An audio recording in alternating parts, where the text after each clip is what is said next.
ಈಗಾಗಲೇ ಬರದಜಯ ಆವರಿಸಿದ್ದರಿಂದ ನಾನು ಚಾಮರಾಜನಗರ ಜಿಲ್ಲಾ ಉಸ್ತುವಾರಿ ಸಚಿವ ಆದಮೇಲೆ ಪ್ರಥಮವಾಗಿ ಗುಂಡ್ಲುಪೇಟೆ ತಾಲೂಕನ್ನು ಬರದ ಅಧ್ಯಯನ ಅಧಿಕಾರಿಗಳ ಸಮೇತವಾಗಿ ಆ ಭಾಗದ ಶಾಸಕರಾದ ಒಡಗೂಡಿ ಅಧ್ಯಯನ ಮಾಡಿದ್ದೀವಿ. ಅದೇ ರೀತಿ ಹನೂರು ಭಾಗದಲ್ಲಿ ಅಲ್ಲಿ MLA ಆದಂಥ ಮಂಜುನಾಥ್ರವರು, ಹಾಗೆ ಮಾಜಿ ಶಾಸಕರಾದಂಥ ನರೇಂದ್ರ ಅವರು ಮತ್ತು ಎಲ್ಲ ಅಧಿಕಾರಿ ವರ್ಗಗಳು ಸೇರಿ ಆ ಭಾಗದಲ್ಲೆಲ್ಲ ನಾವು ಅಧ್ಯಯನ ಮಾಡಿದ್ದೀವಿ.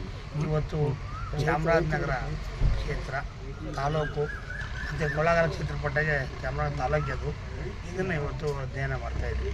ಅಂದರೆ ಎಲ್ಲೆಲ್ಲಿ ಕುಡಿಯೋ ನೀರಿನ ಸಮಸ್ಯೆ ಆಗಿದೆ, ಮೇವು ಏನು ತೊಂದರೆ ಆಗಿದೆ, ಯಾವ ರೀತಿ ಕ್ರಮವನ್ನು ತಗೋಬೇಕು ಅನ್ನೋದನ್ನು ನಾವು ಸರ್ಕಾರಕ್ಕೆ ಮತ್ತು ಮಾನ್ಯ ಮುಖ್ಯಮಂತ್ರಿ ವರದಿ ಸಲ್ಲಿಸಬೇಕಾಗೋದ್ರಿಂದ ಈ ಒಂದು ಅಧ್ಯಯನವನ್ನು ಮಾಡ್ತಾಯಿದ್ವಿ. ಸರ್, ಈಗ ಬಿಡದಿ ಪಾದಯಾತ್ರೆ ಆರಂಭವಾಗಿದೆ. ಕಾಂಗ್ರೆಸ್ನ ವಿರುದ್ಧವಾಗಿ, ಸರ್ಕಾರದ ವಿರುದ್ಧವಾಗಿ JDS ಮತ್ತು BJP ಈಗ ಪಾದಯಾತ್ರೆ ನಡೆಸ್ತಾ ಇದೆ. ಇದು ಪ್ರಾಯಶ್ಚಿತ ಯಾತ್ರೆ ಅಂತ ತಾವು ಹೇಳ್ತೀರಾ? ತಾವು ಮಾಡಿದ್ದು ಪ್ರಾಯಶ್ಚಿತಕ್ಕೆ ನಾವು ಮಾಡ್ತಾ ಇದೀವಿ ಅಂತ ಕುಮಾರಸ್ವಾಮಿ ಹೇಳ್ತಾರೆ. ಇಲ್ಲ, ಅವರೇ ಮೊದಲು ಮಾಡಿದರು, ಅವರಿಂದ ಆಗದಕ್ಕೆ ನಾವು ಮಾಡ್ತಾ ಇದ್ದ ಮೇಲೆ ಅದಕ್ಕೆ ಆಗಂತ ಕುಮಾರಸ್ವಾಮಿ ಅದು ಒಳ್ಳೆ ಕೆಲಸ ಅಂತ ಕುಮಾರಸ್ವಾಮಿ ಗೊತ್ತಿತ್ತು, ಆ ಕೆಲಸವನ್ನು ಮಾಡ್ತಾರೆ. ಸರಿಯಲ್ಲ, ಅದು ಟೌನ್ಶಿಪ್ ಆದರೂ ಭಾಳ ಒಳ್ಳೆಯದು. ಬೆಂಗಳೂರು ಇವತ್ತು ಚಾಮರಾಜನಗರ ಇದಿಷ್ಟೇ ಇದ್ರೆ ಸಾಕು, ಇದಿಷ್ಟು ಬೆಳಿಬೇಕಲ್ಲ, ಅದು ಮಾಡ್ತಾರೆ ಒಳ್ಳೆ ಕೆಲಸ. ಅದಕ್ಕೆ ಒಳ್ಳೇದಕ್ಕೆ ಅವರು ಕೈ ಜೋಡಿಸೋಗಿ ಈ ಥರ ಮಾಡಿದ್ರೆ ಸರಿಯಲ್ಲ. ಸರ್, ಈ ವಿಚಾರವಾಗಿ ಕಾಂಗ್ರೆಸ್ ಸರ್ವನಾಶ ಆಗುತ್ತೆ, ಲೂಟಿ ಹೊಡೆಯೋ ಕೆಲಸ ಮಾಡ್ತಿದ್ದಾರೆ ಅಂತ ಕುಮಾರಸ್ವಾಮಿ ಆರೋಪ ಸರ್. ಇಲ್ಲ, ಅದೆಲ್ಲ ಹಿಂದವ್ರು ಮಾಡಿರೋದನ್ನ ಇವತ್ತು ಮುಂದೆ ಈಗ ಹೇಳ್ತಾ ಇದ್ದಾರೆ ಅಷ್ಟೇ. ಇಲ್ಲ, ಹೇಳಕ್ಕೆ ಹೋಗ್ಬಾರ್ದು, ಯಾರನ್ನೂ ಲೂಟಿ ಮಾಡೋಕ್ಕಾಗಲ್ಲ. ಅದು ಯಾವ ಥರ ಈ ಒಂದು ಬೆಳವಣಿಗೆ, ಕೆಲವೆಲ್ಲ ಬೆಳವಣಿಗೆ ಅದೇ BJP ಸರ್ಕಾರದ ರೈತನ ಶಾಸಕನೆಲ್ಲ ದಿಕ್ತಪ್ಪಿಸ್ತದು ಏನು ಕಮಲ.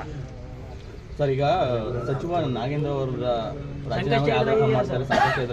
ಆರಂಭದಲ್ಲಿ ವಿಘ್ನ ಆಗ್ಬಿಡ್ತಲ್ಲ. ಈಗ ಕೋರ್ಟ್ ಒಂದು ಹೇಳಿತ್ತು, ಯಾವುದೇ ಕಾರಣಕ್ಕೂ ಡೆಲ್ಲಿಗೆ ಹೋಗಂಗಿಲ್ಲ, ನಿಖರವಾದಂಥ ಕಾರಣ ಕೊಡಿ ಅಂತೇಳಿ. ಬಟ್ ಕೋರ್ಟ್ ಆಜ್ಞೆಯನ್ನು ಕೂಡ ಮೀರಿ ಅವರು ಡೆಲ್ಲಿಗೆ ಹೋಗಿದ್ದಾರೆ. ಈಗ ಕೋರ್ಟ್ ಆದೇಶ ಮೀರಿದ್ರೆ ಅದಕ್ಕೆ ತಪ್ಪಾಗ್ತದೆ, ಅದೇನು ಆಗಬೇಕಾದ ಕ್ರಮ ಆಗ್ತದೆ.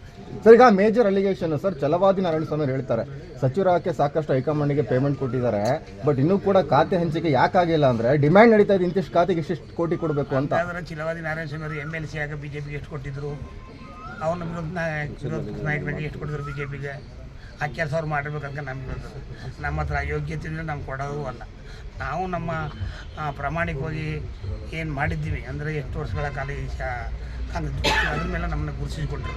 ನಾವು ₹1 ಕೊಡೋ ಅಂತ ಯೋಗ್ಯತೆ ನಾವು ಕೊಟ್ಟಿರಲಿಲ್ಲ.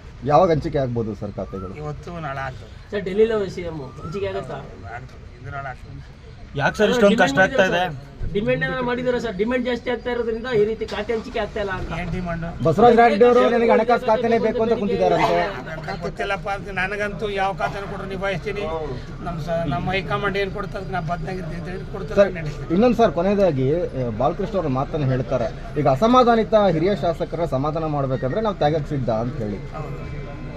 ಈಗ ನಮ್ಮ ಹೈಕಮಾಂಡು ಅವ್ರಿಗೆ ಹೇಳಿ ನನಗೆ ಹೇಳಿ ನಾವೆಲ್ಲ ತ್ಯಾಗಕ್ಕೂ ನಾವು ಸಿದ್ಧವಾಗಿರ್ತೀವಿ. ಅದೇನಿದೆ ಸರ್, ಆಮೇಲೆ ನೊಂದ ಶಾಸಕರು ನಮ್ಮ ಪಕ್ಷಕ್ಕೆ ಬರ್ಬೋದು ಅನ್ನೋ ರೀತಿ ಒಂದು ಆಹ್ವಾನವನ್ನು ಕೊಟ್ಟಿದ್ರು ಸರ್ ಕುಮಾರಸ್ವಾಮಿ ಅವರು.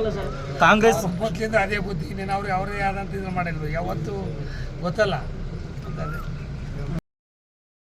ದಳ ಯಾವತ್ತಾರು ನಿಶ್ಚಳ ಬಹುಮತ ತಕೊಂಡು ಮಂತ್ರಿ ಆಗಿರೋದು ನೋಡಿದ್ದಾರೆ. ಸಮಯ ನೋಡ್ಮ ಆಗ್ಬೇಕಲ್ಲ, ಅದಕ್ಕೆ ಕಾಯ್ತಾರೆ ಸರ್. ಅವರು ನಾನು ಕಿಂಗ್ ಆಗಲ್ಲ, ಕಿಂಗ್ ಮೇಕರ್ ಆಗ್ತೀನಿ ಅಂತ ಕುಮಾರಸ್ವಾಮಿ. ಇನ್ನು ಮುಂದೆ ಏನೂ ಆಗಲ್ಲ.